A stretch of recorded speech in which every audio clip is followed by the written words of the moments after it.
जय जय श्री राधे।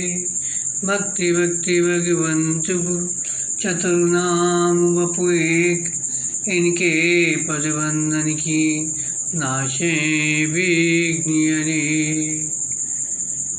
जय जय श्यामा जय जय श्याम, जय जय श्री वृंदावनी धाम।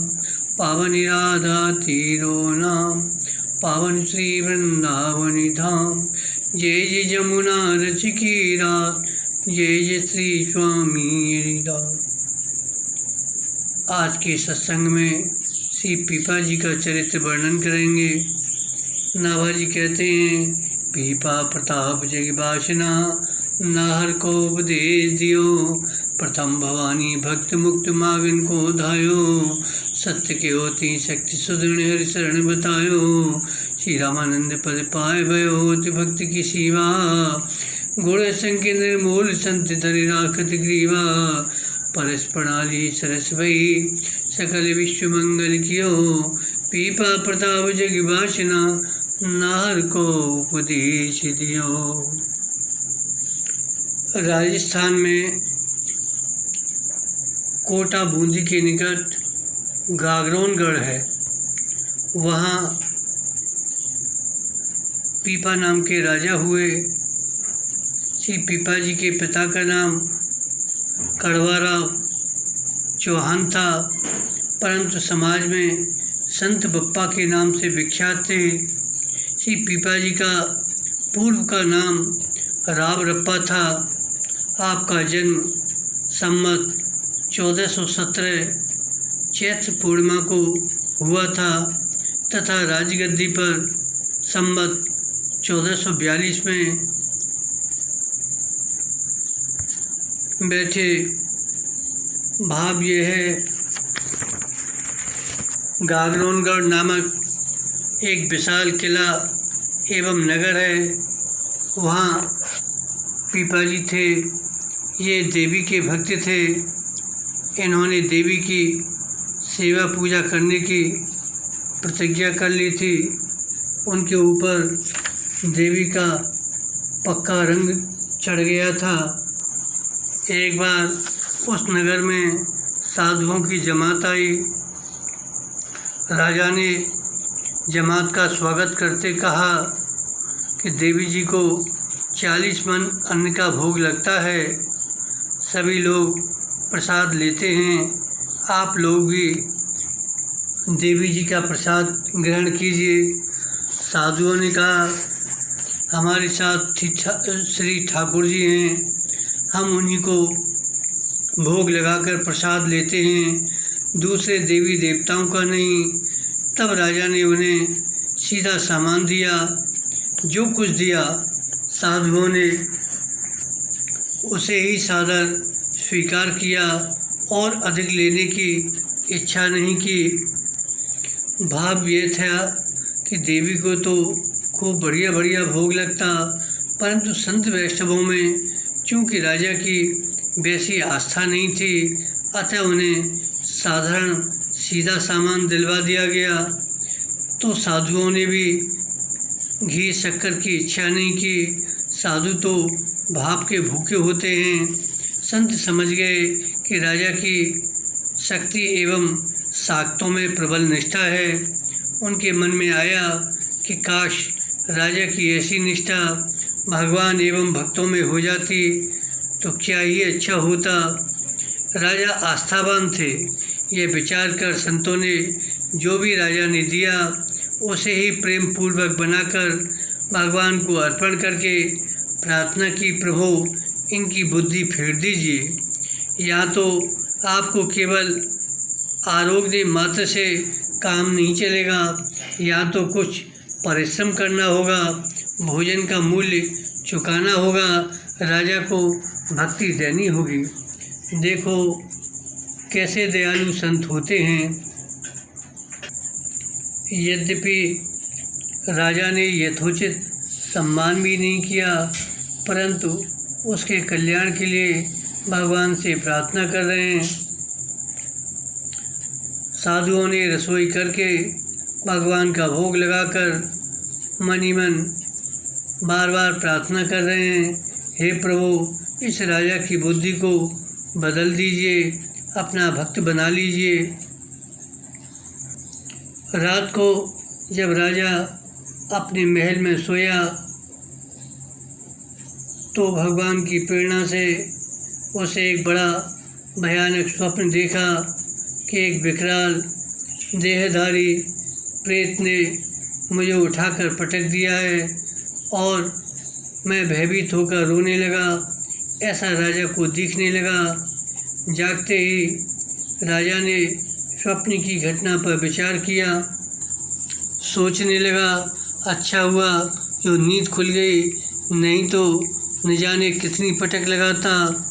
भाव यह प्रेत के भय से व्याकुल बेहाल राजा ने अपनी आराध्या देवी का ध्यान किया। वह आई तो राजा ने उनसे मुक्ति की प्रार्थना की, तो यह सुनकर उन्होंने अपनी व्यवस्था प्रकट की। इसमें अपने को असमर्थ बताया। इतना अवश्य है कि देवी ने यह बता दिया, मुक्ति तो भगवान के ही हाथ में है। अतः भगवान की महिमा सुनकर राजा को भक्ति प्रिय लगने लगी। तब उसे वैराग्य हो गया। अब उसे संसार में कुछ भी अच्छा नहीं लगने लगा। यह भक्ति की महिमा है। अथवा संतों की प्रार्थना से श्री पीपाजी का भक्ति की ओर झुकाव देखकर देवी इनके पांव पड़े अर्थात प्रणाम किया। अब राजा के सोचने विचारने की रीति दूसरी हो गई। उसे भगवान की भक्ति विशेष प्रिय लगने लगी।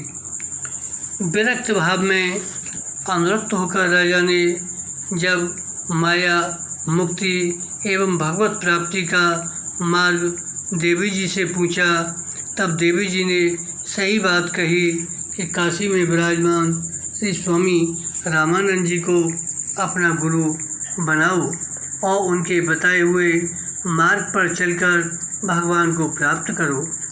देवी जी की आज्ञा पाकर राजा ने काशी को प्रस्थान किया। इस प्रकार सब काम का त्याग कर सहसा चल देने से लोगों ने राजा को पागल समझा कि राजा तो पागल हो गया है। गुरु दर्शन की उत्कंठा से राजा की बुद्धि विकसित हो गई। श्री पीपाजी उस आश्रम में आए जहाँ निरंतर भगवान के नाम और गुणों का गान होता रहता है। श्री स्वामी जी के दर्शनों की इच्छा से राजा ने जब मठ में प्रवेश करना चाहा तो द्वारपालों ने उन्हें रोक दिया, अंदर नहीं जाने दिया। उन्होंने कहा कि आचार्य श्री की आज्ञा के बिना कोई भी भीतर नहीं जा सकता। ठहरो, हम पूछकर आते हैं, आप अपना परिचय दें। इन्होंने कहा, हम गागरोनगढ़ के राजा हैं। द्वारपालों ने श्री स्वामी जी से कहा कि हम लोग विरक्त हैं, राजाओं से हमें क्या प्रयोजन। यह सुनकर पीपाजी ने राज्य का त्याग करके फिर शरणागति की प्रार्थना कहला भेजी। श्री पीपाजी राजशाही शान के साथ आए थे। उनके साथ बड़ा भारी साज सामान, हाथी घोड़े, सेना फौज, सूर सामंत थे।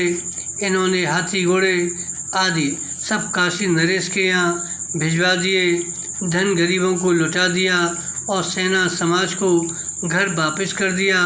केवल एक धोती धारण करके आदि कमर में लपेट आदि ऊपर डाले हुए आकर निवेदन किए कि पतित निपृत पीपा श्री स्वामी जी का दर्शन करना चाहता है। इस पर एक उदाहरण सुनाते हैं श्री नागरीदास जी का। ये नागरीदास जी पहले कृष्णगढ़ के राजा थे। महाराज सामंत सिंह के नाम से विख्यात थे। जगत के भोगों से वैराग्य का उदय होने पर ये राजपाट छोड़कर श्रीधाम वृंदावन चले आए। हृदय में संत दर्शन की प्रबल लालसा थी। परंतु आश्चर्य, जहाँ भी जिस संत के यहाँ जाते वहीं उनका परिचय सुनकर वह मुंह फेर लेता, झोंपड़ी का द्वार बंद कर लेता। ये बड़े हैरान थे, आखिर मुझ में दोष क्या है जो संत मुझसे इतनी घृणा करते हैं। बहुत विचार करने पर बात समझ में आई कि ब्रह्म पद का परित्याग करने वाले, ये राधा राधा नाम रटने वाले परम अकिंचन भला मुझसे क्यों मिलने लगे। निश्चय ही मेरा राशि ठाठ ही इसमें विघ्न रूप हो रहा है। फिर तो वे भी सब कुछ लुटाकर एक लंगोटी मात्र लगाकर शरीर में ब्रजरज लपेटकर हाथ जोड़कर संतों के पास जाकर कहने लगे, श्री नागरीदास आपकी शरण में आया है। इतना सुनते ही संत दौड़ दौड़ कर इन्हें हृदय से लगा दिए।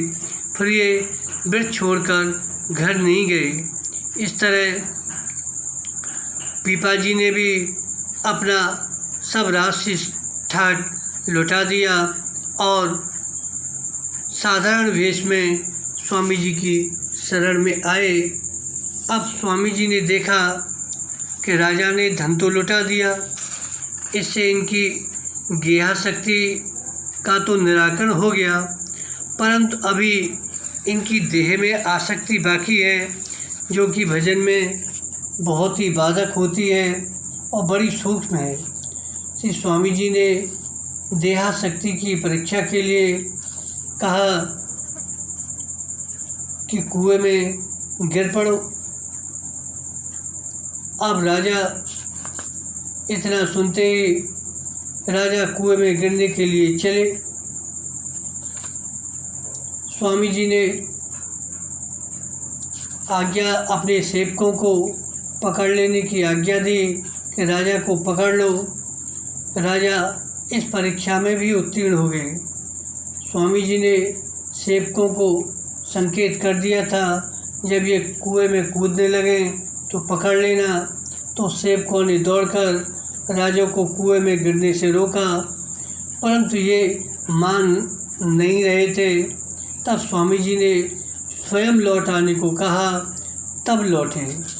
यह देहाशक्ति की परीक्षा थी, नहीं तो भला कहीं गुरुजी शिष्य को कुएं में गिराते हैं। वे तो भवकूप में पड़े जीवों को बाहर निकालने वाले होते हैं। इनकी दृढ़ निष्ठा देखकर स्वामी जी बड़े प्रसन्न हुए और बुलाकर दर्शन दिया। पीपा जी को नवजीवन प्राप्त हुआ। आचार्य श्री स्वामी रामानंदाचार्य जी ने भक्त पीपा को मंत्र दीक्षा देकर अपना शिष्य बनाया और इनके ऊपर विशेष कृपा की। श्री गुरुदेव के अनुग्रह से पीपा जी ने भगवत भक्ति को दृढ़तापूर्वक अपने हृदय में धारण किया। भाव यह है कि स्वामी जी ने कृपा करके श्री पीपा जी के हृदय में भक्ति रख दी। जैसे कोई वस्तु कहीं से उठाकर कहीं धर दी जाती है। तात्पर्य है कि आचार्य प्रभु ने एकदम इनका हृदय भक्ति से भर दिया।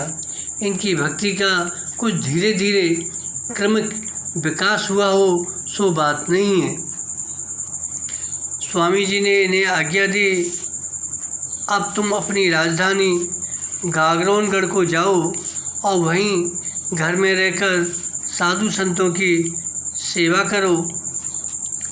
श्री पीपा जी घर जाने का नाम सुनकर बोले, प्रभु मैंने तो राजपाट को मन से त्याग दिया है, फिर घर कैसे जाऊं? श्री स्वामी जी ने कहा, राजन अपना मानकर त्यागी हो।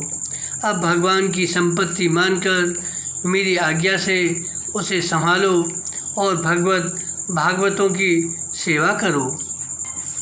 श्री पीपा जी घर जाना पसंद नहीं करेंगे। अतः स्वामी जी ने फिर कहा, देखो 1 वर्ष बीतने पर जब हम तुम्हारी सेवा को सरस जानेंगे और यह देख लेंगे कि तुम संतों की सेवा में सुख मानते हो, तुम्हारी सेवा से सुखी होकर संत तुम्हारे यहाँ से विदा होते हैं, तब हम तुम्हारे घर को आएंगे वहीं हमारा दर्शन करना। श्री स्वामी जी ने राजा को संत सेवा की विधि भी बता दी कि संतों की सेवा को भगवत सेवा से भी सरस अर्थात बढ़कर जानना, सेवा करना कि संत सुख माने। जब संत घर पर आवें तो आप भी सुख मानकर उनको आदरपूर्वक महलों में बास दीजिए। श्री स्वामी जी की ऐसी आज्ञा पाकर श्री पीपा जी घर को लौट आए और बड़ी सुंदर रीति से संत सेवा करने लगे। साधुओं में आपका अपार प्रेम था। जब वर्ष पूरा होने लगा तब आपने गुरुदेव भगवान को एक पत्र में लिखकर भेजा कि दास पर आप कृपा कीजिए, अपने वचनों का पालन कीजिए। पत्र पाकर श्री स्वामी जी अपने प्रिय 40 भक्तों को साथ लेकर गागरोनगढ़ को चले। श्री पीपा जी की दृढ़ निष्ठा से स्वामी जी अत्यंत प्रसन्न थे। श्री स्वामी रामानंदाचार्य जी पालकी पर ही काशी से गागरोनगढ़ आए थे।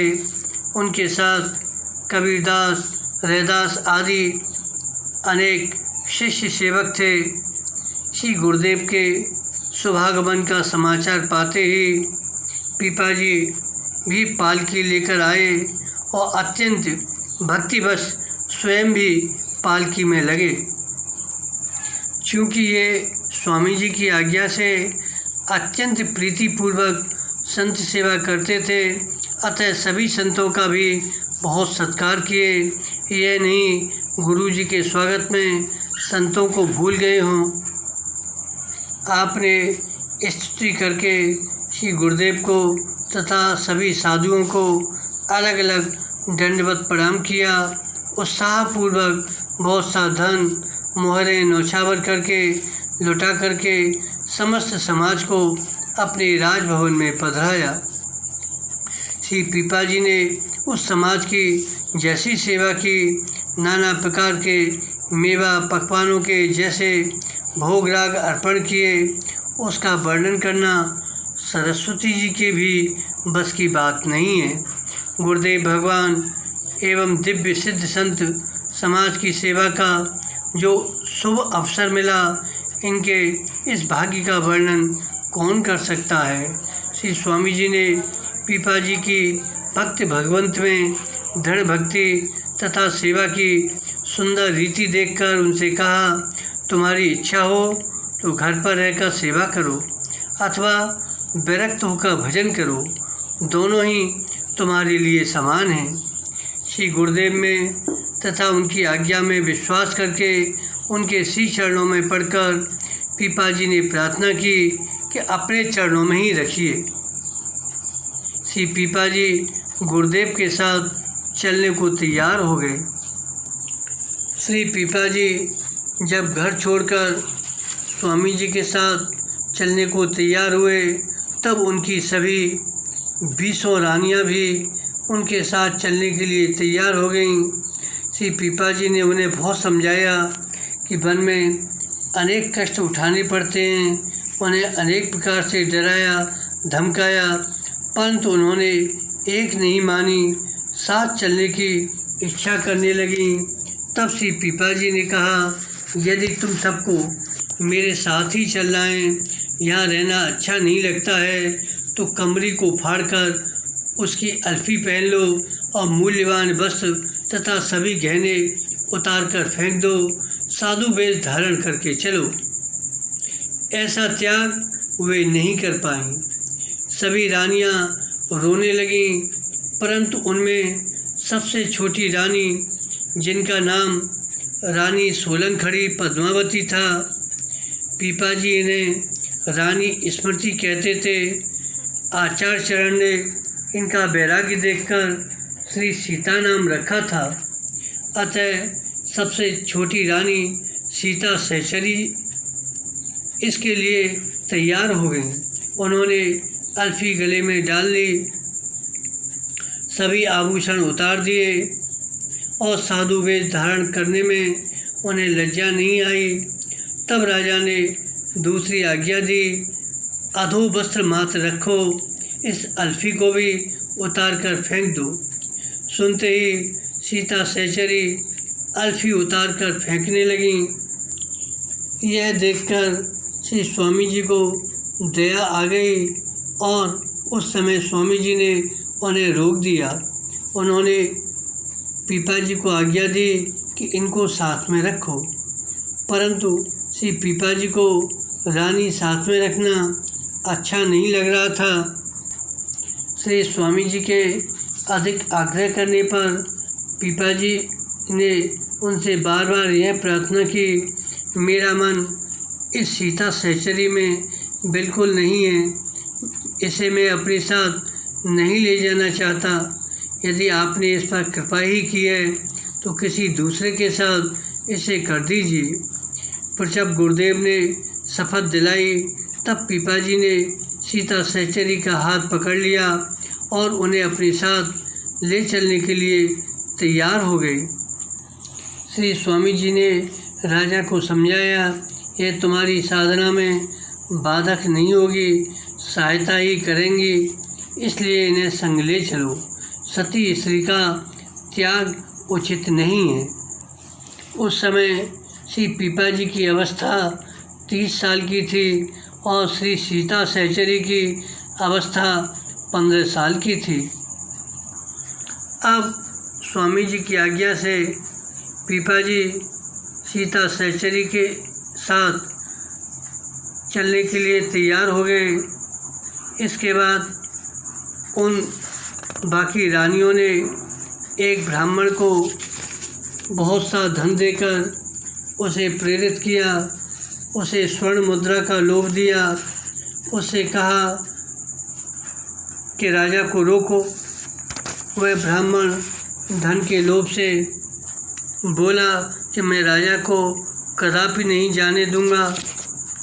पीपा जी ने समझाया, उसने अपना हठ नहीं छोड़ा, ये भी रुकने को तैयार नहीं थे। ब्राह्मण ने लौटाने का बहुत प्रयत्न किया। जब पीपा जी नहीं लौटे तो ब्रह्म हत्या की धमकी दी कि मैं मर जाऊंगा। फिर भी नहीं लौटे तो विष खाकर सचमुच ही मर गया। 90-95 वर्ष का बूढ़ा था। उसने रानियों से प्रचुर धन पाया था, अतः लोभवश जान दे दी, परंतु परम समर्थ श्री स्वामी जी ने उसे जीवित कर दिया। उसे फटकारा कि पैसे के लोभ में आत्महत्या करता है, स्वयं नरक का भागी बनता है और दूसरे के सिर पर पाप चढ़ाना चाहता है, परंतु तुम्हारे मरने का हमें किंचित डर नहीं है, तुम खूब मरो।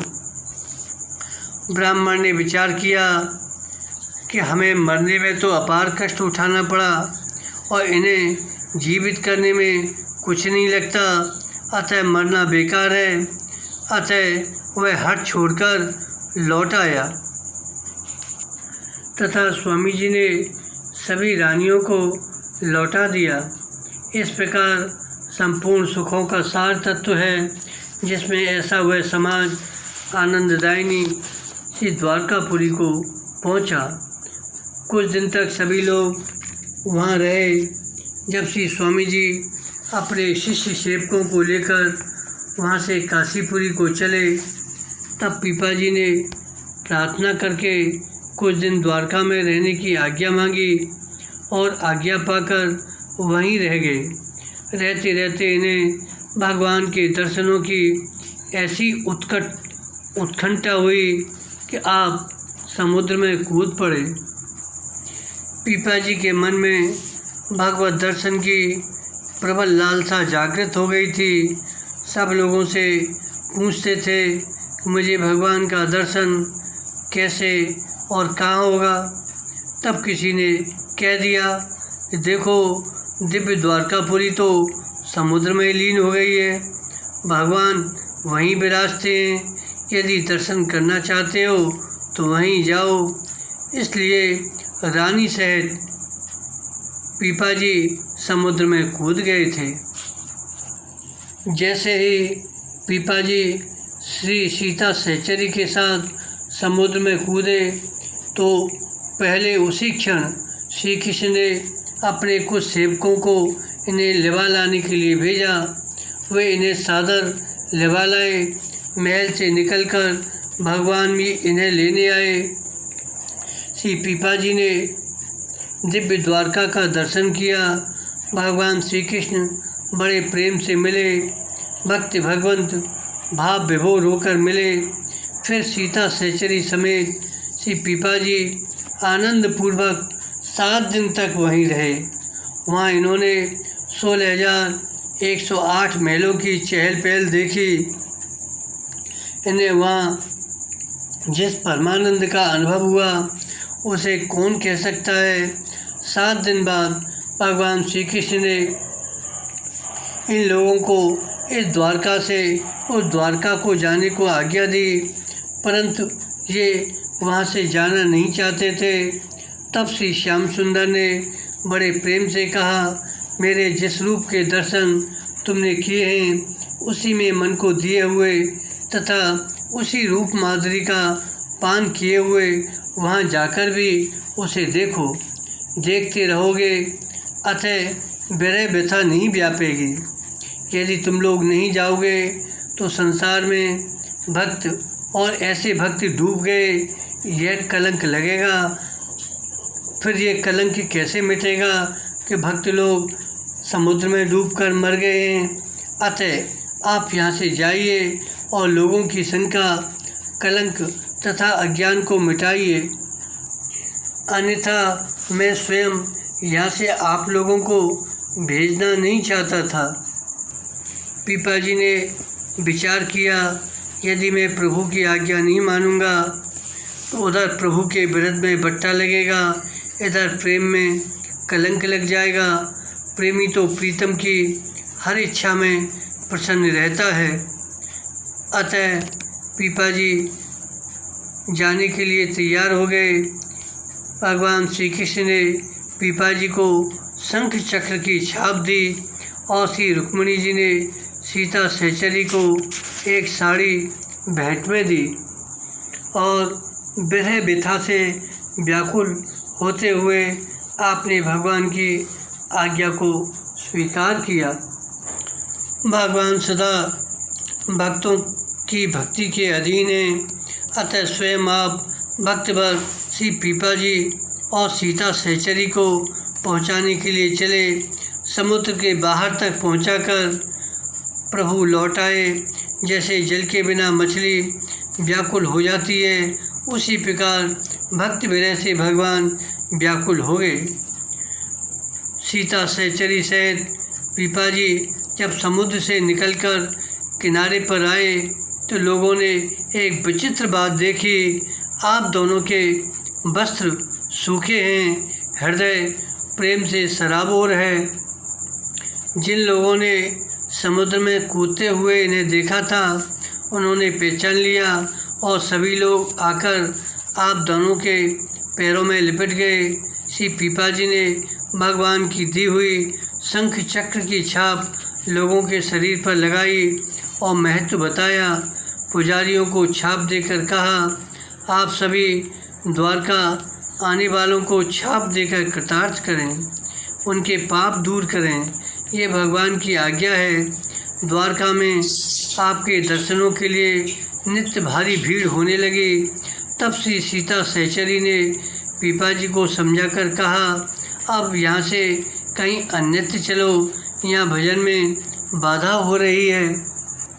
दोनों द्वारका से चल दिए। आगे पहुँचने पर इन्हें एक पठान मुसलमान मिल गया। उन्होंने सीता सहचरी को छीन लिया। उसी समय भगवान दौड़कर आए और दुष्टों को मारकर सीता सहचरी को वापस ले आए। इस प्रकार इनकी रक्षा करके और दर्शन देकर प्रभु ने इन्हें आनंदित किया। श्री पीपा जी ने सीता सहचरी से कहा, देखो यहाँ कैसे कैसे संकट आते हैं, आगे भी आते ही रहेंगे, अतः अच्छा होगा अब भी तुम घर को चली जाओ और वहाँ आनंदपूर्वक रहो। श्री सीता सहचरी ने उत्तर दिया, भगवान हरि ही भय को हरने वाले हैं, रक्षक हैं। यह मैं जान नहीं पाई, अथवा मेरे हृदय में दृढ़ विश्वास भाव अभी तक नहीं आया है, इसलिए आप ऐसी बात कहते हैं। यह सुनकर पीपा जी ने कहा, मैं तुम्हारी परीक्षा ले रहा था, इसी से ऐसी बात कही। यदि तुम्हारा भाव दृढ़ नहीं होता तो भगवान आकर रक्षा कैसे करते। मैं तुम्हारी बलवती निष्ठा को जानता हूँ, तुम्हारे द्वारा सबको शिक्षाएं प्राप्त हो रही हैं। दृढ़ विश्वास की तुम्हारी बातें कानों से सुनकर मुझे अत्यंत सुख हुआ। इसके बाद जब दोनों आगे चले तो वहाँ से 2 मार्ग थे। उन्हें श्री चीदर जी के यहाँ जाना था।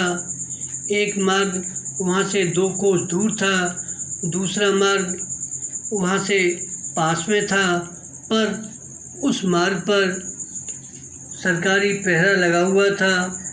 कोई भी मनुष्य इससे आने जाने नहीं पाता था। पहरेदारों ने इन्हें रोका। पीपा जी ने सोचा, इस रास्ते से जाने पर हम जल्दी पहुंच जाएंगे, इसलिए ये पहरेदारों की बात नहीं माने। पहरेदारों ने सोचा, महात्मा की मौज है।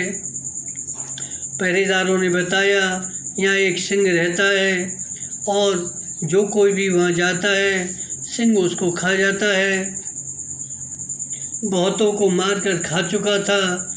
लोगों ने उस रास्ते से चलना बंद कर दिया था, पर पीपा जी सिंह के ऊपर भी कृपा करना चाहते थे, उसका उद्धार भी करना था। अतः पहरेदारों के रोकने पर भी उसी मार्ग से गए। पहरेदारों ने सोचा, साधु संत हैं, हट करते हैं, कौन पीछे पड़े, जाने दो, ये चले। पहरेदार पेड़ पर चढ़कर देखने लगे कि आगे क्या होता है। सिंह मनुष्य की गंध पाकर गरजता हुआ आया तो इन्होंने भी श्री राम नाम की गर्जना करके मुंह तोड़ जवाब दिया तथा यह भी जनाया, हम भी गर्जने वाले हैं, तुमसे कुछ कम नहीं हैं। हम भी सिंह के बच्चे हैं, श्री राम सिंह एवं रामानंद सिंह के बच्चे हैं। समीप आने पर इन्होंने उसे कृपा दृष्टि से देखा। सिंह पीपा जी की अंग की सुगंध एवं इनके दर्शन से उसका अंतःकरण पवित्र हो गया था। वह विनीत भाव से इनके निकट बैठ गया और अपना स्वभाव छोड़ दिया, इनके चरणों में झुक गया। तब इन्होंने उसे शिष्य करके समझाया कि अब तुम वैष्णव हो गए हो, अतः किसी की हिंसा नहीं करना। अब तो वह साधारण मृग के समान आचरण करने लगा। इनके वरद हस्त के स्पर्श से वह भक्त बन गया। इसके बाद पीपा जी सीता सहचरी के साथ दूसरे गांव पहुँचे। वहाँ आपने शेषशाही भगवान के दर्शन किए। जैसे जगन्नाथ भगवान एवं बद्रीनाथ भगवान को बेच चढ़ते हैं, वैसे ही वहाँ भगवान को लठिया भेंट की जाती है। अतः इन्होंने भी दुकानदार से एक लठिया मांगी। उसने इनसे पैसा मांगा। इन्होंने अपनी व्यवस्था प्रकट की कि हमारे पास तो पैसा नहीं है। तब उसने झुंझला कर कहा, बाबा जी, बिना धन के तो कोई काम हो नहीं सकता। आप ऐसा करें, ज़्यादा ही ज़रूरत है तो जंगल में जाकर बांस काट लाओ, यहाँ तो बिना पैसे के नहीं मिलेंगे। तब उन्होंने दुकानदार के यहाँ रखी हुई सभी लाठियों को हरी कर दिया। वे सब की सब वहीं जम गईं। उनमें शाखा पल्लव फूट आए। यह चमत्कार देखकर दुकानदार तुरंत चरणों में पड़ गया और प्रार्थना की, आप जितनी चाहें, जो चाहें सो लाठी ले लें, परंतु लाठियों को फिर जैसी की तैसी कर दीजिए।